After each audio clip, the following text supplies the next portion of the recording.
800 million light years दूर से एक रेडियो सिग्नल लगातार हमें कुछ कह रहा है। हर 16 दिन में क्या कोई तारा हमें पुकार रहा है, या कोई ब्लैक होल, या फिर कुछ और जो हमने कभी सोचा ही नहीं।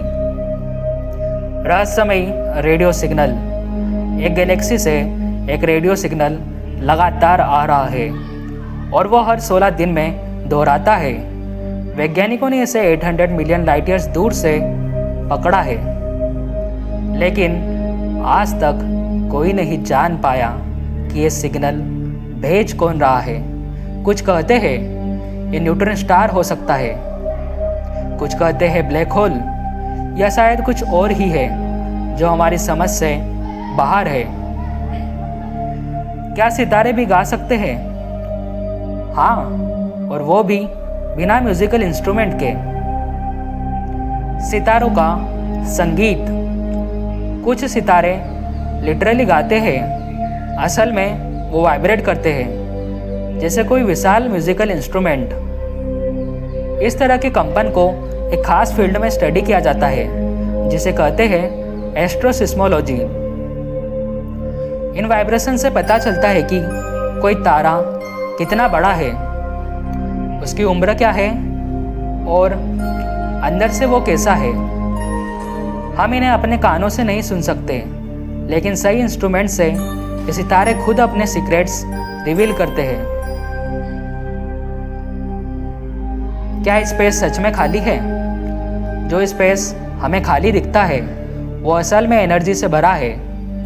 Charged particles, radiation, magnetic fields, ये सब वहाँ मौजूद है। सूरज से निकलने वाली सोलर विंड जब गैसों से टकराती है तो शॉक वेव्स बनती है। मतलब स्पेस इज अलाइव और फुल ऑफ एनर्जी। एक तारा जो ट्रिलियन सूरज से जितनी एनर्जी छोड़ता है। क्या आपने ऐसा मॉन्स्टर देखा है? क्वेज़ार्स, ब्रह्मांड के सबसे तेज लाइट हाउस। क्वेज़ार्स वो ब्राइट सेंटर्स होते हैं गैलेक्सीज के, जिनमें सुपरमैसिव ब्लैक होल्स मैटर को खा रहे होते हैं। कुछ क्वेज़ार्स इतनी एनर्जी छोड़ते हैं कि ट्रिलियन सूरज भी कम पड़ जाए। उनसे निकलने वाली जेट्स हजारों लाइट ईयर्स तक जाती है। ये ब्रह्मांड के सबसे वायलेंट लाइट हाउस है। गैलेक्सियाँ एक दूसरे को खा जाती है। जी हाँ, ये सच है। गैलेक्सीज ग्रो करती है by eating smaller galaxies. Milky Way खुद इस वक्त कई ड्वार्फ गैलेक्सीज को एब्जॉर्ब कर रही है। उसके आउटर हेलो में हमें ऐसे श्रेडेड स्टार सिस्टम दिखते हैं। गैलेक्टिक कैनिबलिज्म आम बात है। अगर आपको लगता है कि एलियंस हरे रंग के होते हैं तो आप गलत हैं। एलियंस कैसे हो सकते हैं? दूसरे ग्रहों पर लाइफ कार्बन पर नहीं, अमोनिया, मीथेन या सिलिकॉन पर बेस्ड हो सकती है। अर्थ जैसे कंडीशंस तो वहाँ नहीं है, इसलिए एलियन लाइफ हो सकती है। माइक्रोबियल ब्लॉब्स, इंटेलिजेंट क्रिस्टल्स, या कुछ ऐसा जिसकी हम कल्पना भी नहीं कर सकते।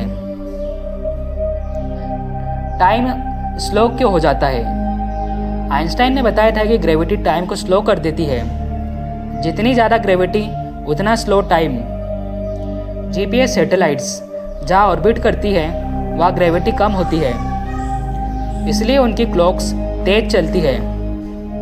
अगर आइंस्टाइन की रिलेटिविटी इक्वेशंस ना होती तो जीपीएस हर 10 किलोमीटर गलत दिशा में पहुंचा देता।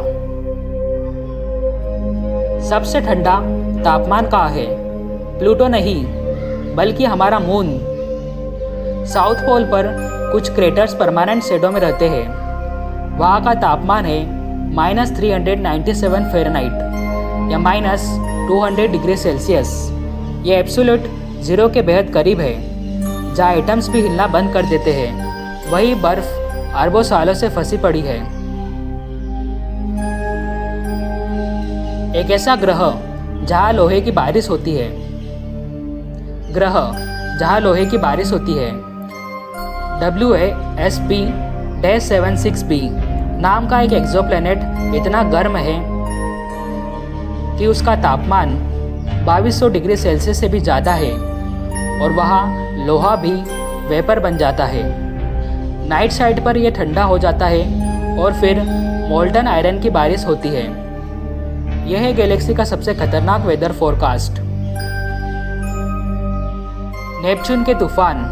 नेपच्यून पर हवाएं 2500 किलोमीटर पर आवर की स्पीड से चलती है, मतलब साउंड से भी 2 गुनी तेज। यह हवा किसी फाइटर जेट से भी तेज और गोली से भी ज़्यादा स्पीड से चलती है। नेपच्यून की एटमॉस्फेयर में फ्रिक्शन बहुत कम है, कोई लैंड नहीं है जो वहाँ हवा को रोके। बस प्योर चेयोटिक एनर्जी लगातार घूमती रहती है। सिर्फ शनि के ही नहीं, और भी ग्रहों के हैं रिंग्स। सैटर्न के रिंग्स तो एपिक है, 2,80,000 किलोमीटर वाइड है, बर्फ के बड़े बड़े टुकड़ों से बने हैं जैसे पहाड़। लेकिन जुपिटर, यूरेनस और नेपच्यून के भी रिंग्स हैं, बस हल्के और डस्टी है। साइंटिस्ट मानते हैं कि सैटर्न के रिंग्स किसी टूटे हुए चांद से बने हो सकते हैं। अगर आपके पास एक बहुत बड़ा बाथटब है तो शनि उसमें तैर सकता है। सैटर्न तैर सकता है क्योंकि वो मोस्टली गैस से बना है, हाइड्रोजन और हीलियम। उसकी एवरेज डेंसिटी पानी से भी कम है, लेकिन ध्यान रखना उसका कोर इतना प्रेशराइज्ड है कि कुछ भी वहाँ जाकर क्रस्ट हो जाएगा। मतलब तैर तो सकता है पर आप नहीं। अगर आपको ये फैक्ट्स ने हैरान कर दिया तो सोचिए ब्रह्मांड में और कितने रहस्य छुपे होंगे। वीडियो को लाइक कीजिए, कमेंट करके बताइए आपको सबसे ज़्यादा कौन सी बात माइंड ब्लोइंग लगी।